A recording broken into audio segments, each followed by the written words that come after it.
Welcome back to the channel. I'm really glad you're here because today we're going to talk about a very interesting and valuable coin, the 1916 Mercury Dime. This is a small coin, just 10 cents, but in the world of coin collecting, it can be worth big money. Some versions of this coin have sold for thousands of dollars, and in very rare cases, even up to $10,000. So if you have an old dime at home or you're just curious about rare coins, this video is for you. Let's start with the history. The Mercury Dime was first made in the year 1916. Before that, the United States used a different design called the barber dime. But people wanted a fresh, new design, so the U.S. Mint held a contest to find a new look for the dime. The winning artist was Adolf Weinman, and he created the design we now call the Mercury Dime. Even though it's called Mercury, the person on the front of the coin is actually not Mercury, the Roman god. It's a picture of Lady Liberty wearing a winged cap.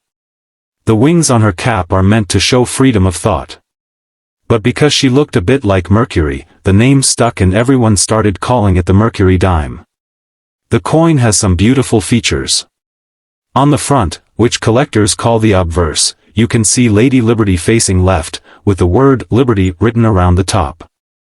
Under her chin, you'll see the words, "In God We Trust," and below that, the year the coin was made, which in this case is 1916.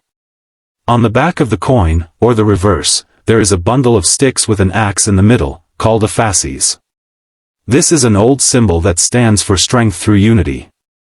Wrapped around it is an olive branch, which represents peace. So the message of the coin is both strong and peaceful at the same time. In 1916, the Mercury Dime was made in 3 different locations, or mints. These were Philadelphia, Denver, and San Francisco. The coins from Philadelphia don't have a mint mark. The ones from Denver have a small D on the back, and the ones from San Francisco have a small S. Today we are focusing on the 1916 Mercury Dime, which is the one with the S mint mark on the back, near the bottom left of the torch.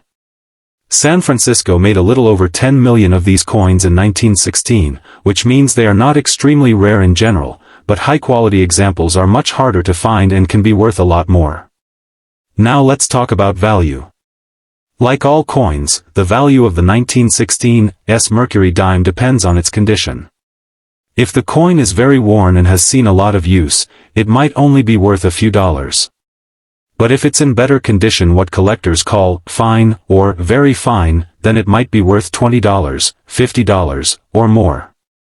If the coin is in excellent condition with very little wear, called extremely fine or about uncirculated, the value could jump to a few $100s. And if the coin looks brand new, like it just came from the mint, something called mint state, then you're talking about serious money. A mint state 1916 Mercury Dime can sell for $1,000, $5,000, or in some rare cases even $10,000, especially if it's been professionally graded and kept in perfect condition. One thing that makes these coins even more valuable is something called full bands. On the back of the coin, if you look closely at the fasces, there are a set of horizontal bands holding the sticks together. In many coins, these bands are worn down or not clearly struck. But if the bands are fully visible and show sharp lines, the coin is said to have full bands. Collectors love these coins because it means the strike was strong and the coin was made very well. A 1916 Mercury Dime with full bands can be worth a lot more than one without. Besides condition and full bands, some 1916 dimes have mint errors. These are mistakes that happened when the coin was made at the mint. Error coins are very popular with collectors because they're unique and hard to find. Some possible errors to look for include double dies, where the image on the coin looks doubled, especially around the date or the words. Another error is off-center strikes, where the design is not perfectly centered. There are also clipped planchets, where part of the coin is missing because the metal blank was not cut properly. Any of these errors can add big value to the coin. If you have a 1916 Mercury Dime or you find one in a coin shop or even in an old jar at home, the first thing you should do is check the condition. Try to avoid touching it too much, and never clean it. Cleaning a coin can damage it and lower its value. It's always better to leave it just the way it is. If you think your coin might be worth a lot, it's a good idea to have it graded by a professional company like PCGS or NGC. These companies look at the coin under magnification and give it an official grade. That helps collectors know exactly what they're getting and helps you if you ever want to sell it. Many collectors enjoy putting together full sets of Mercury Dimes, with one from each year and each mint. The 1916 Mercury Dime is the rarest and most expensive, but the 1916 is also a key date and very collectible, especially in high grades. It's a great coin to have in any collection, and because of its beautiful design and rich history, it's a favorite among both new and experienced coin collectors. So to sum it all up, the 1916 Mercury Dime is a small coin with a big story.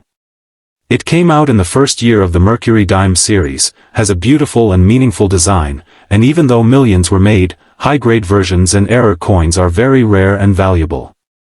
Whether you collect coins or just enjoy learning about history, this little dime is something special. Thanks so much for watching.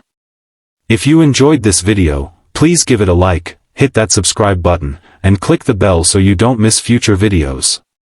Let us know in the comments if you have any Mercury Dimes in your collection or if you've ever come across a rare coin. Until next time, happy collecting and take care.